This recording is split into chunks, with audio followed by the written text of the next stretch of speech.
Welcome back everyone. In this lesson we are going to learn about some approaches that can be used to find out the roots of polynomials.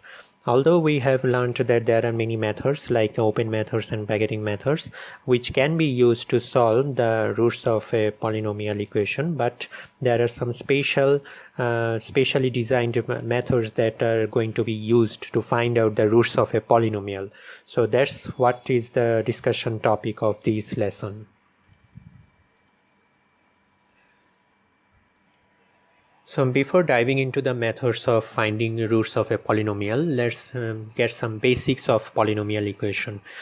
A polynomial equation of an order of n can be represented something like this: a0 plus a1x plus a2x square plus an x to the power n. So n is the order of the polynomial and all the a terms are constant. They are constant coefficients, and these coefficients can be real or complex numbers. So the roots of such polynomials, they follow some rules. For example, if the polynomial is an order of n, there are going to be n real roots or complex roots. So the order of the polynomial denotes that how much roots we are going to find out for that polynomial. So that is the first characteristic rule of polynomial roots. And also, if n is odd, then there is at least one real root. For example, if the value of n, the value of order of the polynomial is 3, then there is going to be at least there is a one real root, at least one real root for that polynomial. So why this is the case, that there is at least one real root for odd order of polynomials? Because the complex roots exist in conjugate pairs. That means there are either 2 complex roots or 4 complex roots or 6 complex roots. So there are never going to be a case where there is an odd number of complex roots, and that's why now whenever we have an odd order of polynomial, there is going to be at least one real root for that polynomial. And in case of complex roots, if lambda plus mu I, this is a root, then there is another root, its conjugate version, which is lambda minus mu I, where I is the complex term over root over minus 1. So these are some of the characteristic properties of roots of a polynomial. So we have to remember those all the time. So we have already said that bracketing methods and open methods can be used for finding roots of a polynomial, but those methods are not designed to find out complex roots. As we have already seen that for a polynomial there can be both real roots or complex roots. So we are going to need some specially designed roots, designed methods that can be used to find out the roots of a polynomial. So some of the methods that are used are Muller's method, also Bairstow's method, Jenkins-Straub method, and Laguerre's method. All of these methods can be used to find the roots of a polynomial because they can be used to find both real roots and complex roots. So that is the discussion topic of our this lesson. Although in some cases the open methods can be used to find both real and complex roots, we can use specially designed open methods, but the open methods have some problems, like they are susceptible to divergence, so they are less reliable. So that's why these specially designed methods have been invented, which are Muller's, Bairstow's, Jenkins, or Laguerre's method. These methods are more suitable to be applied for the case of roots polynomials. So let's first look at the Muller's method. So Muller's method it involves the deriving of coefficients of the parabola that goes the 3 points. So these coefficients can be substituted into the quadratic formula, and then we can use that formula to find out the coefficients and then the root estimate. So Muller's method involves the finding out the coefficients of of parabolic equation. So it is something like that we used in quadratic interpolation method, but there is a difference between the Muller's method and a quadratic or inverse quadratic interpolation methods. In both of these cases we use the quadratic formula, but Muller's method is specially designed for polynomial equations. So if we go through the details of the Muller's method, then we will see some of the differences between the Muller's method and those quadratic or inverse quadratic interpolation methods.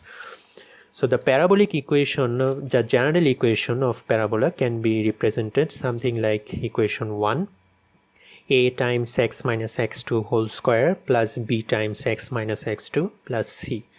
Here a, b and c terms are constant terms.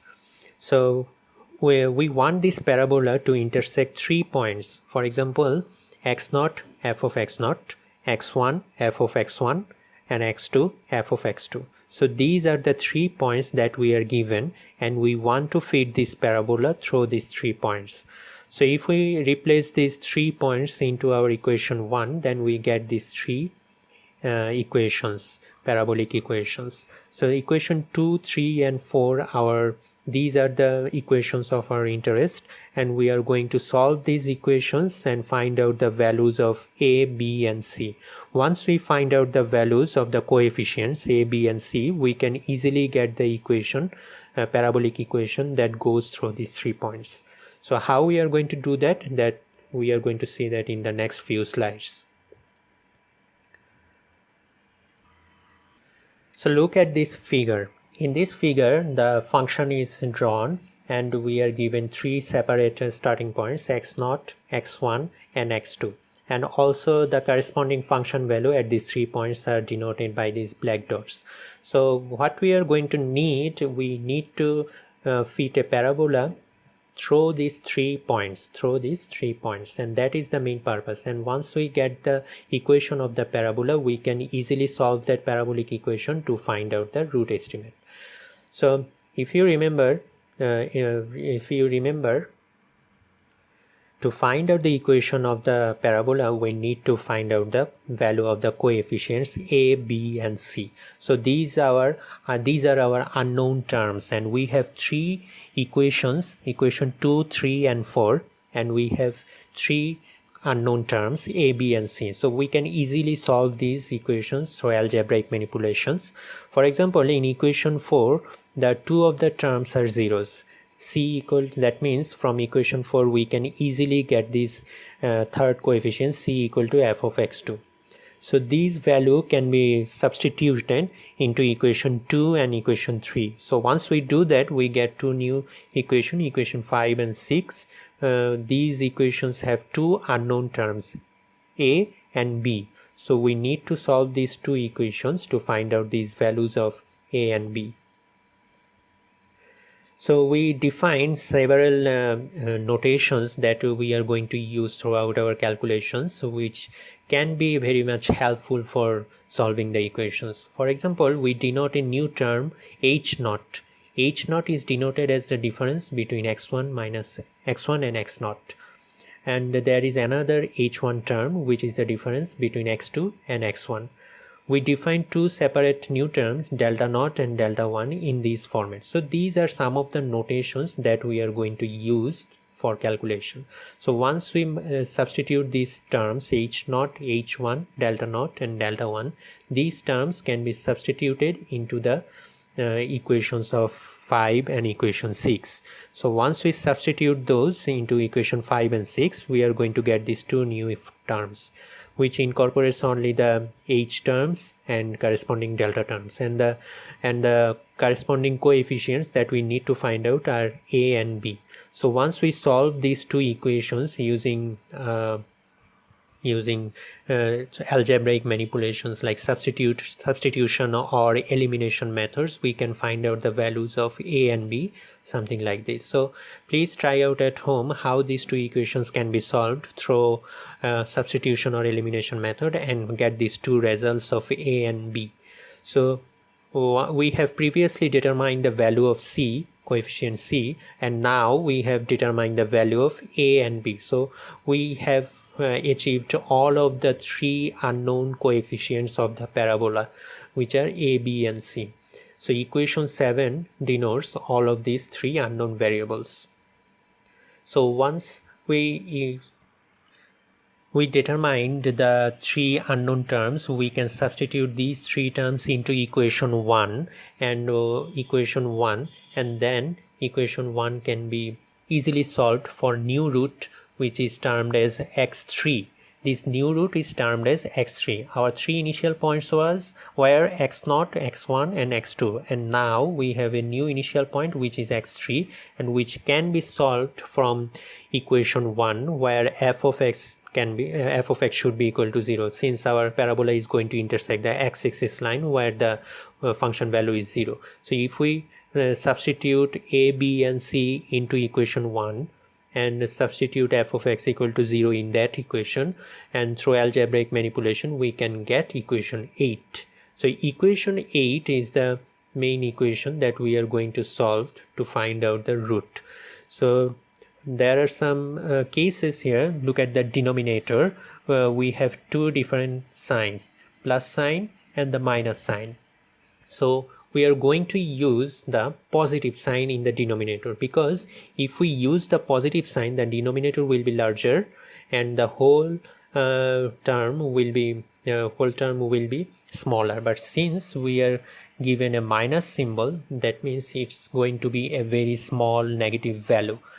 A very small negative value means the new approximation of the root x3 is going to be located very near to the x2, because the right hand side is the difference between x3 and x2, right? The new root estimate and the x2. So if we reduce the value of the right hand side to a very small value, that means the difference between x3 and x2 are very small. That means the new root approximation is very much near to the x2 initial starting point. So why we do this, why we choose the plus point? Because in this case we are going to approach the problem, we are going to approach the new root very slowly and very effectively. So that's the reason that we use the positive sign. But if you use the negative sign, then the difference will be very much will be very large. As a result, it might happen that the root estimate will be either to the opposite side of the root. So we do not want that. So that's why we use the positive sign.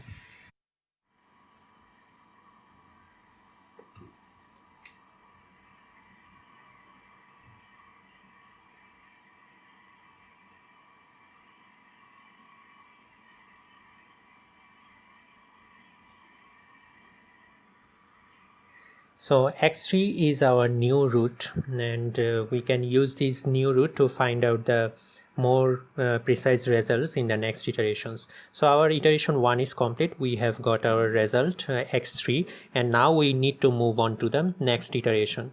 But before moving on to the next iteration, we must remember that we now have four separate points. That means x0, x1, x2 and x3. But in the next iteration we need to keep three different points. But which three different points should be kept among the 4 points? And that is the question. So there are two approaches.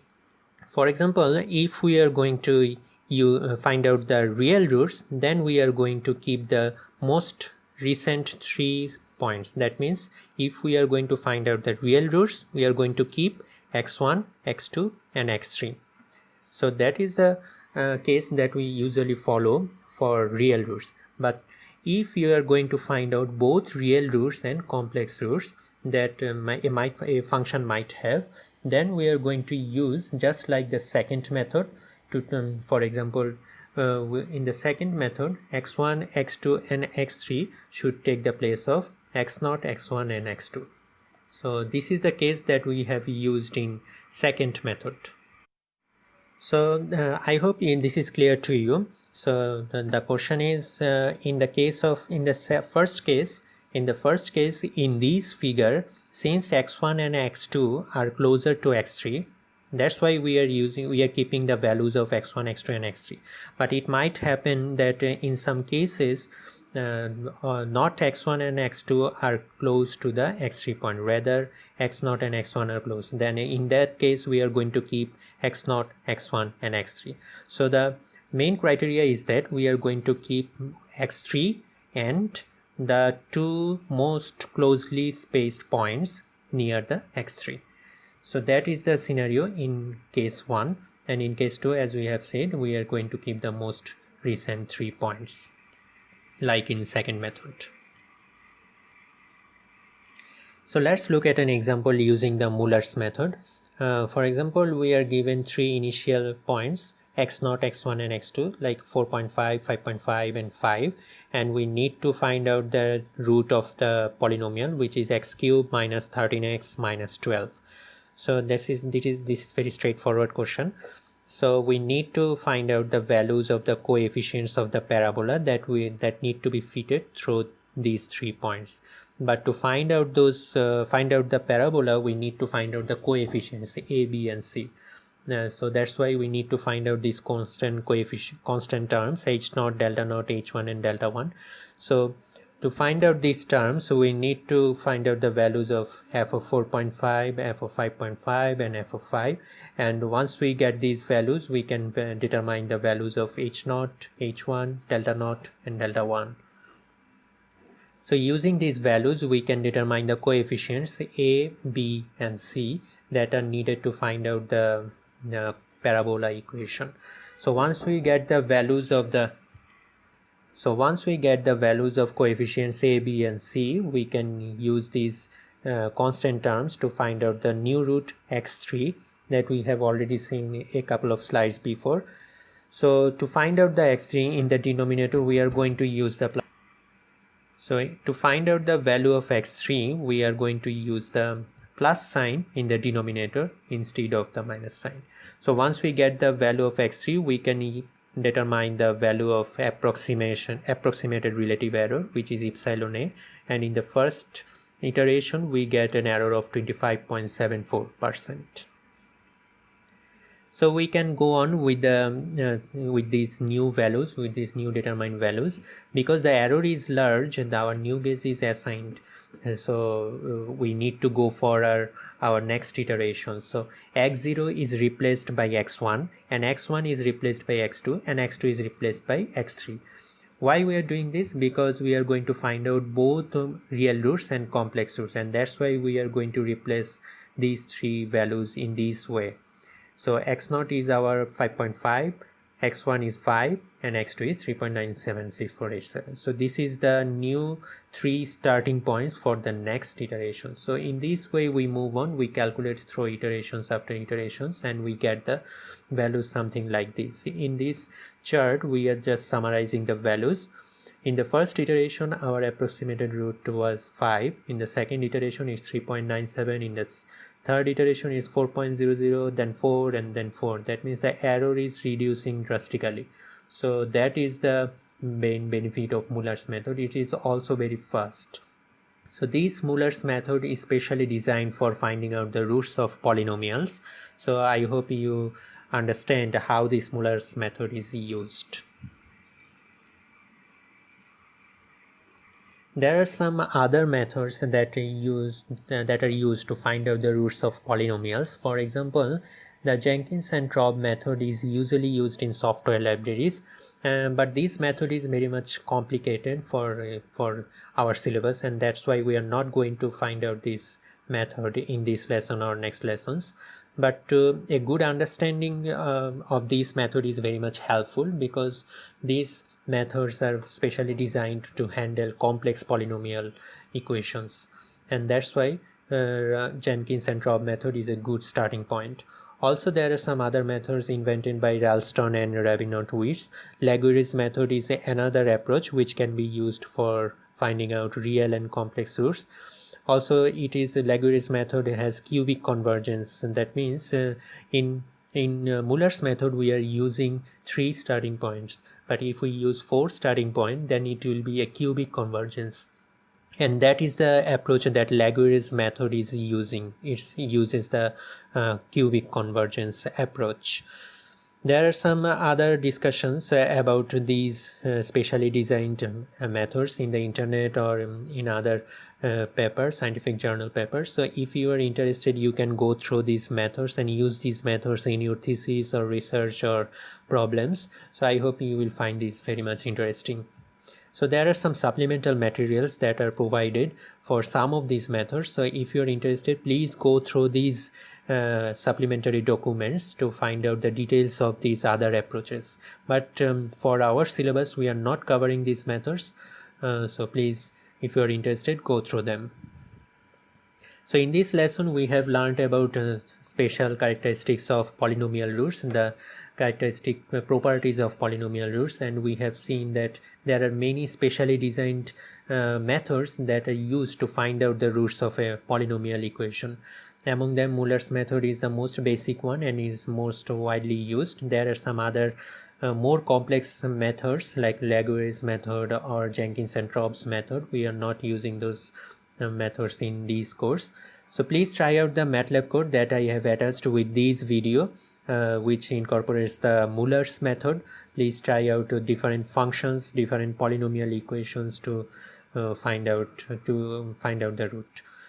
So in the next lesson, we are going to discuss about other numerical methods, but the discussion of finding out roots of equations ends here. That means we have covered open methods, bracketing methods, inverse quadratic interpolation method. Then there are some special methods like Muller's method to find out the roots of polynomial equations. So all of these methods all are designed to find out roots of different equations. So there are no specially designed problems, specially designed methods that can be used in all of the examples, because some methods are very much beneficial to some problems but others are not, and that's why we need to be aware of in which cases in which method can be helpful. So please try to learn all of these methods, because each one can be useful in separate cases.